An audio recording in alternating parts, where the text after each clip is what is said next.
In today's episode, we got a fire. They are cutting power to the server room today. Police cops. Police cops episode 2 SCMODs. Before we get started, make sure to subscribe so you will never miss a video. So let's get started. We got a fire. I work in K-12 education, public school. It's the afternoon of the last day for students. My office is near the bus garage. Here the bus drivers are being loud and boisterous, celebrating the end of another year. Suddenly, my office lights flicker on and off and I hear someone in the bus garage yell, "We got a fire." I run around the corner to see flames shooting out of an electrical panel 10 to 15 feet to the ceiling. I run across the shop to another electrical panel that also has a cutoff for the entire building and shut off the power. After I tell someone to call 911, I rush back to my office and send an email letting folks know the data center would go offline in an hour or possibly sooner. I gave no timeline or details of the situation. At that point, I begin calling building principals one at a time with more details, letting them know to calm staff. Teachers are entering grades and are pretty much free to leave for the summer once that is down. The server with student information and grades is in the data center. I really don't know the fire situation, but can hear fire trucks rolling up. I get my calls made and head out to access everything. Luckily, this happened during office hours, according to the fire department chief. He said after hours would have resulted in a much bigger issue. I am pretty good at managing chaos and text messaged the owner of the electrical contractor we have often used at school, asking him to send someone over right away. He did and also came himself. The owner and fire chief diagnosed the issue as the main feed line to this panel had become loose and began arcing. There wasn't enough time for the fire to spread beyond the electrical system. The wall was charred but okay. The electrical wires were melted up through the conduit. It was going to be several days to repair the disaster. Luckily, the data center had one large UPS to run all of the equipment besides the AC unit. It could last about 4 hours and I like to have 45 minutes to an hour before shutting it all down. The electrical contractor told me he could run a new temporary line across the floor and have it done before I needed to shut anything down. This was before virtualization, so I shed as much load as possible right away. It had been about an hour since my first email, so I went back to my desk and still had some time on my smaller UPS to look at my email. There was a considerable amount of blowback from teachers about the downtime and how I was going to be personally responsible for them being unable to get their grades in and go home for the summer. A few even called and left angry voicemails. I wrote a second email explaining the situation in detail and that we were working to deliver temporary power to the data center, hoping to keep downtime to a minimum. I assured them everything was being done. Still, a few thought it was necessary to explain that any downtime was unacceptable and would not be tolerated. The good news is the contractor came through with temporary power and there was no downtime. Also nice is I received many emails thanking me for the information and updates and making sure things were as painless as possible. It took 3 days to make full repairs. The district office staff worked from laptops in a conference room near the data center during that time. Also, nobody ever painted the charred wall, and it has been more than 10 years. They are cutting power to the server room today. I've been out of the office for about a month, so the day-to-day happenings such as construction and desk moves etc. have not been communicated to me. This morning I get to the office at 7:30 a.m., and one of the facilities guys comes up to me and casually says, "The electricians are cutting power to the server room sometime today." Enter panic mode now. I state that they can't just turn off the power to the data center. There is a process that needs to happen for downtime. People need to be notified, other buildings need to prepare for continued manufacturing without access to work orders. I start messaging management asking what the hell is happening. Management asks if we can run on the generator while power is off. I have no answer for that, so I run off to find the facilities manager and electricians to ask. The electrician informs they did not need to turn off the electricity in the server room, that they turned off the electricity off for a small portion of the front office just long enough to move that breaker up a row so they can install the breakers for the new AC unit, and that they have already done it, and my data center is safe. If anyone needs me, I will be hiding under my desk softly sobbing from this traumatic experience. Police cops. I worked tech support for a small company that did public safety software, police record keeping, municipal court dockets and record keeping, evidence/property management, and so on. Our customers were mostly small municipalities with small to medium-sized police departments.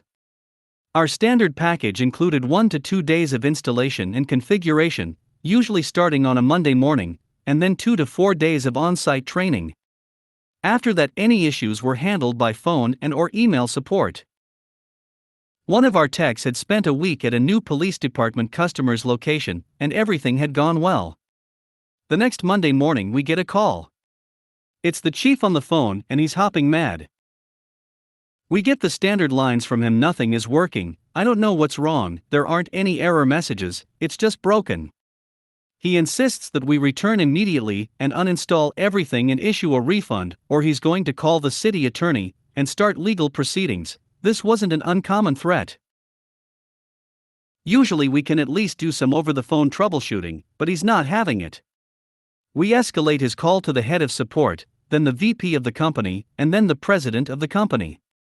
The chief won't let anyone walk him through any kind of troubleshooting, and he won't put anyone else on the phone to do so either. The president finally convinces him to at least let us come back and take a look at it. So the president of the company comes to my office, hands me the keys to the one company car, and tells us to get going. The tech who did the install and myself get in the car and drive 3 hours to the police department. We get there and we're ushered into the chief's office. He's sitting at his desk fuming, and 4 other officers are there in the office with us. He starts in again about how the entire system is broken, and after some ranting we finally get to start troubleshooting. His machine is on the software's login screen. Okay chief, please show us what's going on. It's on the login screen, so let's type in your login. The chief types in his badge number. Okay, now hit the tab key and type in your password. He yells at the top of his lungs, that's the go **** MN problem. I can't remember it. There's about 10 seconds of silence. The officers suddenly look very embarrassed. They didn't know what the problem was either. All they knew prior to our arrival was that it isn't working. Then one of the officers speaks up. Hey chief, remember? Our passwords are our last names. The chief types in his last name and hits enter. Everything works just as it should. Oh, okay. Well, thanks for coming by, fellas. And we were quickly ushered back out to the parking lot for our 3-hour drive back to the office. Police Cops Episode 2 SCMODs. I worked tech support for a small company that did public safety software, police record keeping, municipal court dockets and record keeping, evidence/property management, and so on. Our customers were mostly small municipalities with small to medium-sized police departments. Our standard package included 1 to 2 days of installation and configuration, usually starting on a Monday morning, and then 2 to 4 days of on-site training. I did 4 days of install and training at a new police department customer's location, which was about 15 minutes away from the department in episode 1. Everything went well, no problems with the software or the training, and on Thursday afternoon I was done. Our standard procedure before leaving was to talk with the chief or whoever was in charge of the project and make sure there were no questions or concerns. So I went to the chief's office for the talk and found out he was happy with everything. I had been staying there in town for the project, but I was about to leave to drive the 3 hours home. Okay, there's just the one last thing you need to install SCMODs on the lobby computer. Jake, SCMODs? Elwood, State. County. Municipal. Offender. Data. System. Well, it isn't called SCMODs obviously, but that's what he wanted me to do: install and configure the software to run offender data, warrant lookups, driver's licenses, license plates, etc. on a computer in the police department's lobby.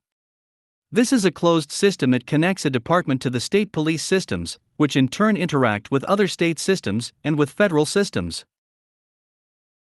There were a whole lot of issues with this, and here are just a few.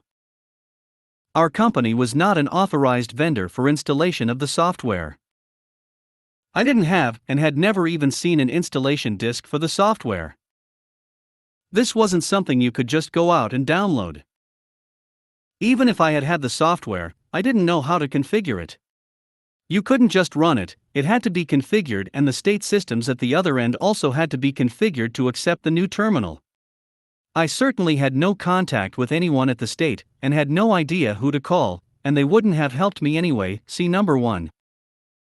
I knew that at least for stationary terminals, the department was supposed to submit an application to the state that included a blueprint or drawing of the location to show how the terminal would be physically secure, and depending on the application, the state might also require a physical security audit. And I also strongly suspected there was no way this had been done. But despite all this, the salesman had told the chief we would be more than happy to install SCMODs on the lobby machine, and apparently this had sealed the deal. And this was the first I had heard of it. I told the chief as politely as possible that not only could I not install the software, but I wouldn't touch it even if I could. Take it all out and issue a refund. Sigh. I called the office and got the salesman on the phone. We'll call him Bill. The chief yelled at him for a bit, and then told me Bill wanted to talk to me. Bill seemed confused as to why I couldn't install the software, but then when I finally got through to him that I didn't even have a copy of it, he finally told me he would be there in the morning. I went back to my motel and told them I needed to stay another night. Friday morning I met Bill at the police department. He goes in and talks to the chief for a bit, and then comes back out to the lobby. He pulls a disk out of his briefcase. I have no idea where or how he obtained it, but it's a SCMODs installation disk. I'll have this done in a few minutes and we can go. I had my doubts, but I wanted to see the installation/configuration procedure. We go to the lobby computer, and there's just one problem. This machine is beyond ancient. It has a single 5¼ floppy drive. The installation disk is 3½. Okay, no problem, there are other machines in the department that have one of each. We can just copy it over to a 5¼ disk. Okay, big problem, there are no 5¼ disks anywhere to be found in the department. Okay, bigger problem, there are no 5¼ disks to be found in town. Or in the next town over, which has a Best Buy. Bill spends half an hour calling every computer shop within an hour's drive. No one has any, they're simply too old anymore. So Bill gets a brilliant idea. He calls the department from episode 1, he had sold them their system, and sure enough they have a box that has one disk left in it. 1. We go over there and pick it up, drive back to the department, copy the installation from the 3½ over to the last 5¼ on Earth, and go over to the lobby machine to start the SCMODs installation. Bill pops in the disk and closes the latch. Oh. No. The machine had been running for years, and had of course never been blown out or cleaned in any way. The drive was so full of dust, dirt, grime, grease, and who knows what else that it completely physically mangled the disk.